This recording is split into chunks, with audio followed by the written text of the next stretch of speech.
अस्सलाम वालेकुम जी, की हाल है? ठीक हो? और सब खैर खैरियत है? और वेख लो जी, असी दोबारा अज मैं क्या मुहर्रम दे करीब है ते शाहनामा करबला जिहड़ा है ना मुहर्रम के दिनों के इस तो वड्डी किहड़ी गल हो सकती है? सच्चाई बड़ी है जी बिल्कुल।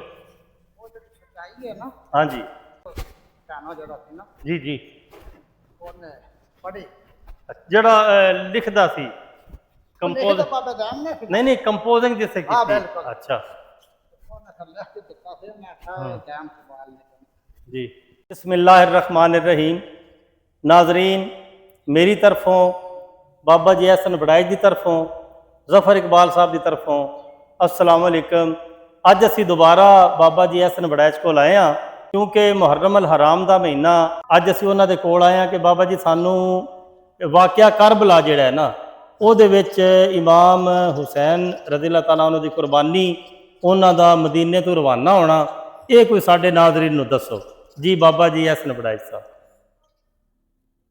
जैसे हजरत इमाम हुसैन मदीने पाक तू अलविदा होने लगे ने ना रात का टाइम से गए ने रोजे ते रोजे तो होके तो फिर वापस आए ने उत्थे दैम इकबाल एक शेर लिखिया है सावा रोजा हजूर दा सदू सावा जिथे वो नहीं यजीदिए रहन देंदे रानी असरता नाना आज़ार सीने नहीं और रज कदमां विच टहन देंदे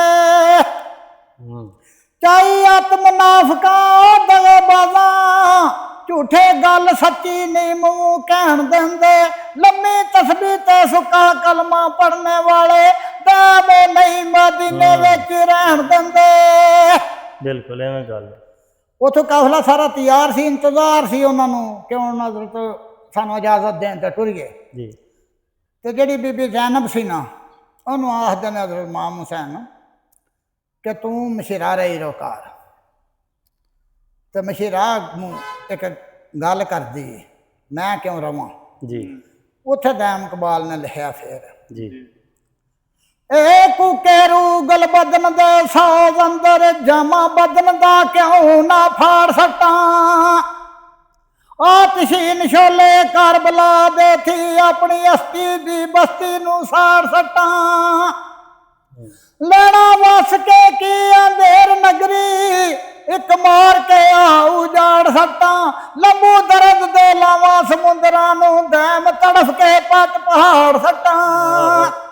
ਉਹ ਸਰਕਾਰ ਉੱਥੋਂ ਮੰਜ਼ਲੋਂ ਮੰਜ਼ਲੀ ਜਿਹੜੇ ਵੇਲੇ ਮੱਕੇ ਸ਼ਰੀਫ ਆ ਜਾਂਦੇ ਨੇ ਨਾ जी ਅੱਜ ਦਾ ਸਮਾਂ ਹੈ ਤੇ ਮੱਕੇ ਸ਼ਰੀਫ ਤੋਂ ਫਿਰ ਮੱਕੇ ਵਾਲਿਆਂ ਨੇ ਬੜਾ ਰੋਕਿਆ जी ਹਜ਼ਰਤ ਇਮਾਮ ਸਾਹਿਬ ਨੂੰ ਕਿ ਤੁਸੀਂ ਨਾ ਜਾਓ ਕੂਫੇ ਕੂਫੀਆਂ ਦਾ ਤਬਾਰ ਕੋਈ ਨਹੀਂ ਤੇ ਉਹਨਾਂ ਹੱਥ ਵਹਾਏ ਨੇ जी ਜਿਸ ਵੇਲੇ ਹੱਥ ਵਹਾਏ ਨੇ ਨਾ ਤਾਂ ਫਿਰ ਉਹਨਾਂ ਨੂੰ ਜਾਣਾ ਪੈ ਗਿਆ। ਉਹਨਾਂ ਆਖਿਆ ਇਹ ਸਫ਼ਰ ਮੈਨੂੰ ਜਾਣਾ ਹੀ ਹੈ। ਮੈਂ ਜਿਸ ਵੇਲੇ ਕਰਬਲਾ ਦੀ ਧਰਤੀ 'ਚ ਵੜਦੇ ਨੇ ਨਾ जी ਧਰਤੀ ਅੱਗੇ ਉਡੀਕਦੀ ਸੀ ਪਈ ਉਹ ਜਦੋਂ ਕੁਨ ਫਰਮਾਇਆ ਮੌਲਾ ਨੇ ਤੇ ਰੌਣਕ ਲਾਭ ਪਈ ਸ਼ਹਿਰ ਬਾਜ਼ਾਰ ਅੰਦਰ ਤੇ ਉਹ ਧਰਤੀ ਨੂੰ ਕਿਸੇ ਆਬਾਦ ਨਹੀਂ ਕੀਤਾ। ਉਹ ਨੂਹ ਦੇ ਟਾਈਮ ਵੀ ਬੜਾ ਵਿਚਾਰੀ ਤਰਲੇ ਰਹਿੰਦੀ ਰਹੀ। ਉਹ ਫਿਰ ਜਿਸ ਵੇਲੇ ਗਏ ਨੇ ਤੇ ਉਹਨੇ ਆਖਿਆ ਬਈ ਆ ਗਿਆ ਬਾਦ ਘਰ ਤੇਰਾ ਹੁਣ ਸਾਰੀ ਉਮਰ ਤੇਰਾ ਕਰਬਲਾ ਧਰਤੀ ਦਾ ਯਾਦ ਰਵੇਗਾ ਨਾਮ और ये दो मंजिल और ये पीछे ही ने ना तो बच्ची आखदी है हज़रत मुस्लिम दी चाचा जी मेरे अब्बे का कोई हाल दसो तो कहने अज तो तेरा अब्बा उन्होंने तो पता लग गया बच्ची नहीं सी पता बच्ची नूं भी पता लग गया तो उन्हें पूछा ना नहीं तो सफर च जाओ उन्होंने तो खुशी सी मेरे भरा भी तो अब्बा जी भी गए ने आख्या अज तो अगों मैं ही हाँ ਜਾਂਦੇ ਨੇ ਦੋ ਮੰਜ਼ਲਾਂ ਜਿਹੜੇ ਵੇਲੇ ਬਾਕੀ ਰਹਿ ਜਾਂਦਾ ਪੈਂਡਾ ਤੇ ਉਧਰੋਂ ਹੋਰ ਆ ਜਾਂਦਾ ਲਸ਼ਕਰ ਲੈ ਕੇ। ਉਹ ਸ਼ਾਮੀ ਅਫਸਰ ਸੀ ਸ਼ਾਮੀ ਅਫਸਰ ਜਿਹੜਾ ਲਸ਼ਕਰ ਲੈ ਕੇ ਆ ਜਾਂਦਾ ਨਾ ਹੋਰ ਦਾ ਲਸ਼ਕਰ ਜਿਹੜਾ ਨਾ ਪਾਣੀ ਨਾਲ ਬੜਾ ਤਰਿਆ ਆਇਆ ਸੀ ਤੇ ਹਜ਼ਰਤ ਇਮਾਮ ਹੁਸੈਨ ਨੇ ਮਸ਼ਕਾਲਾਂ ਦੇ ਮਸ਼ਕਾਂ ਦੇ ਮੂੰਹ ਖੋਲ ਛੜੇ ਨੇ ਪੀਵੋ ਰੱਜ ਕੇ ਜਿਹੜੇ ਵੇਲੇ ਮੈਂ ਰੱਜ ਕੇ ਪਾਣੀ ਪੀਤਾ ਤੇ ਹੋਸ਼ ਆਈ। ਫਿਰ ਪੁੱਛਿਆ ਭਾਈ ਤੂੰ ਸਾਡੀ ਮਦਦ ਵਾਸਤੇ ਆਇਆ ਕਿੱਕਣ ਆਇਆ ਤੇ ਉਹਨੇ ਆਖਿਆ ਸਰਕਾਰ ਮੈਂ ਨਾ ਹੁਕਮ नाल आया वां तुहानू डकण वास्ते ते इत्थों डाडा दा हुक्म है मैं ते अहल बैत क्या वो तेरा नमाज का टाइम हो गया और भी नमाज पढ़ी ਨਮਾਜ਼ ਪੜ੍ਹ ਕੇ ਤੇ ਉਹਨੇ ਆਖਿਆ ਮੈਂ ਨਾ ਹੁਣ ਇੰਜ ਗੱਲ ਕਰਨਾ ਵਾ ਕਿ ਤੁਸੀਂ ਨਾ ਮੇਰੇ ਆਖੇ ਲੱਗਿਓ, ਥੋੜਾ ਕੋਹਾਂ ਟੁਰੋ ਤੇ ਅੱਗੇ ਜਾ ਕੇ ਨਾ ਤੇ ਸਾਡਾ ਟਾਈਮ ਹੋ ਜਾਏਗਾ ਤੇ ਫੌਜ ਨੂੰ ਮੈਂ ਆਖਾਂਦਾ ਆਰਾਮ ਕਰੋ ਤੇ ਤੁਸੀਂ ਰਾਤ ਨੂੰ ਨਿਕਲ ਜਾਓ। ਉਹ ਹਜ਼ਰਤ ਇਮਾਮ ਸਾਹਿਬ ਉਹਨੂੰ ਹੱਥ ਵਹਾਉਂਦੇ ਨੇ ਸਾਰੇ, ਉਹ ਆਂਦਾ ਮੈਨੂੰ ਇਸ ਗੱਲ ਦਾ ਕੋਈ ਪਤਾ ਨਹੀਂ, ਇਹ ਮੇਰੇ ਤੋਂ ਉਹਨਾਂ ਬਗੈਰ ਹੀ ਨੇ, ਮੈਂ ਕੋਈ ਹੱਥ ਛੱਤ ਨਹੀਂ ਰੱਖਿਆ। ਉਹਨਾਂ ਆਖਿਆ ਚਲੋ ਠੀਕ ਹੈ। ਉੱਥੋਂ ਫਿਰ ਉਹ ਲਸ਼ਕਰ ਸੌਂ ਗਿਆ, ਉਹ ਟੁਰ ਪਏ ਨੇ। ਉਹ ਧਰਤੀ ਨੇ ਜਿਹੜੇ ਆਖਿਆ ਤੇ ਉਹਨਾਂ ਡੇਰਾ ਲਾ ਲਿਆ।